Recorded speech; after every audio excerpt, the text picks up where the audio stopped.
नमस्कार मित्रांनो, 12वीचा निकाल हा लागलेला आहे.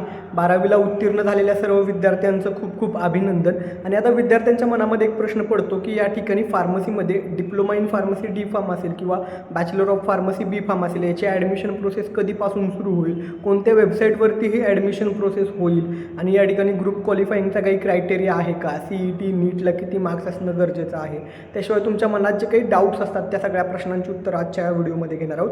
नमस्कार मित्रांनो, माझं नाव आशिष करले. आपल्या आम्ही फार्मसिस्ट यूट्यूब वाहिनीवरती तुमचं पुन्हा एकदा स्वागत. आणि जास्त वेळ न घालवता आपण माहिती घ्यायला सुरुवात करूया.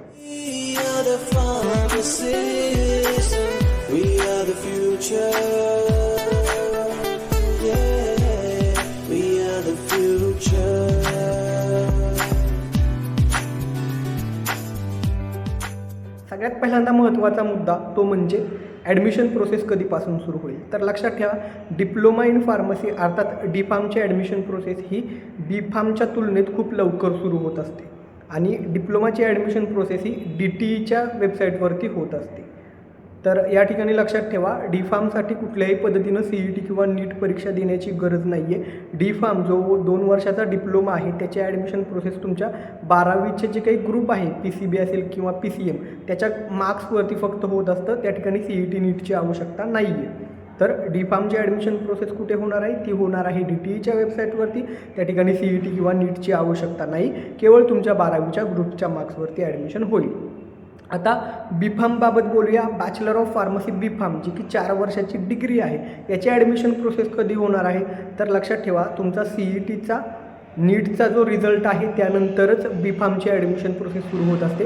कारण बी फार्मचं जे ॲडमिशन आहे ते CET आणि नीटच्या मार्क्सवरती होत असतं.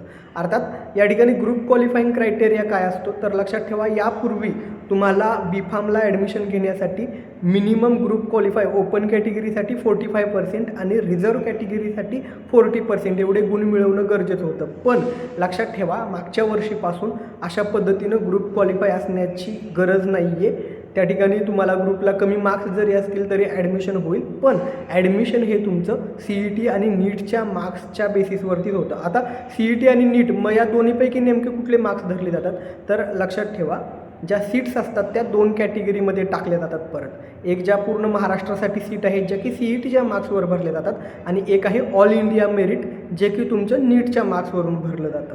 अर्थात आता तुम्ही ॲप्लाय करत असताना बऱ्याच फॅक्टरवरती ते डिपेंड असतं. याच्यावरती ऑलरेडी व्हिडिओ बनवलेला आहे, तो प्लेलिस्टमध्ये आहे, तिथून तुम्ही बघू शकता. पुढचा एक कोर्स आहे ज्याबाबत फार कमी जणांना माहिती असतं, तो म्हणजे फार्म-D, ज्याचे कॉलेजेस देखील कमी आहेत.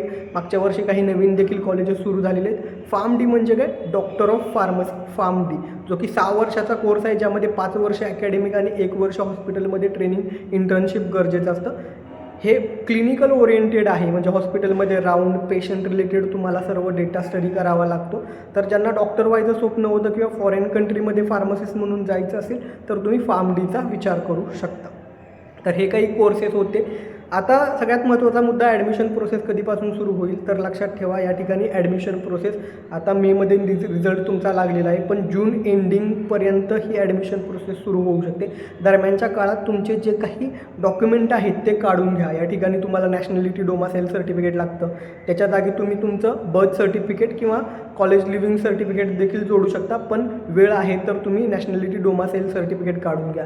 त्याशिवाय तुमची रिझर्व्ह कॅटेगरी असेल तर त्या कॅटेगरीचं तुमचं जे काही कास्ट सर्टिफिकेट असेल त्याला व्हॅलिडिटी असेल तर कास्ट व्हॅलिडिटी आणि NCL नॉन क्रिमिलियर जे की 8 लाखापेक्षा कमी उत्पन्न जर तुमचं असेल त्या बेसिसवरती मिळतं, तर हे डॉक्युमेंट सगळे काढून घ्या. शिवाय मराठा आरक्षण, आता मराठा आरक्षण लागू असल्यामुळं मराठा समाज EWSचा लाभ घेऊ शकत नाही, राज्याचा EWSचा लाभ घेऊ शकत नाही. केंद्रात अर्थात सेंट्रल गव्हर्नमेंटमध्ये तुम्ही EWSचा लाभ घेऊ शकता, पण महाराष्ट्रातल्या ॲडमिशनमध्ये SEBC मराठा समाजाला आरक्षण मिळाल्यामुळं SEBC प्रमाणपत्र तुमच्याकडे असणं गरजेचं आहे. आणि लक्षात ठेवा, SEBCचं कास्ट सर्टिफिकेट आणि SEBCचं जे काही तुमचं नॉन क्रिमिलियर आहे ते दोन्ही सेपरेट आहोत. मागच्या वर्षी सुरुवातीला दिलेलं तेव्हा त्यांनी ते एकत्र असलं तरी चाललं होतं सांगत होते, पण नवीन GRनुसार तुमचं SEBC प्रमाणपत्र आणि तुमचं नॉन क्रिमिलियर दोन्ही सेपरेट हवं.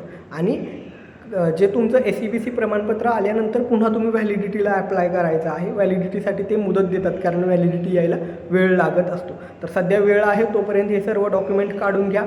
कुठला कोर्स, त्यासाठी admission process, website, cut off साधारणपणे किती लागतो, कोणकोणते कॉलेजेस आहेत, याच्या सर्व डिटेल प्लेलिस्ट आपल्या चॅनलवरती ऑलरेडी अवेलेबल आहे. तिथे जाऊन व्हिडिओ बघा.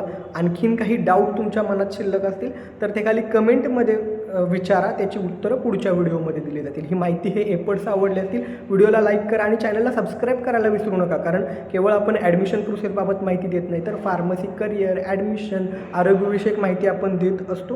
त्यामुळे हा चॅनल तुम्हाला नक्कीच हेल्पफुल ठरेल.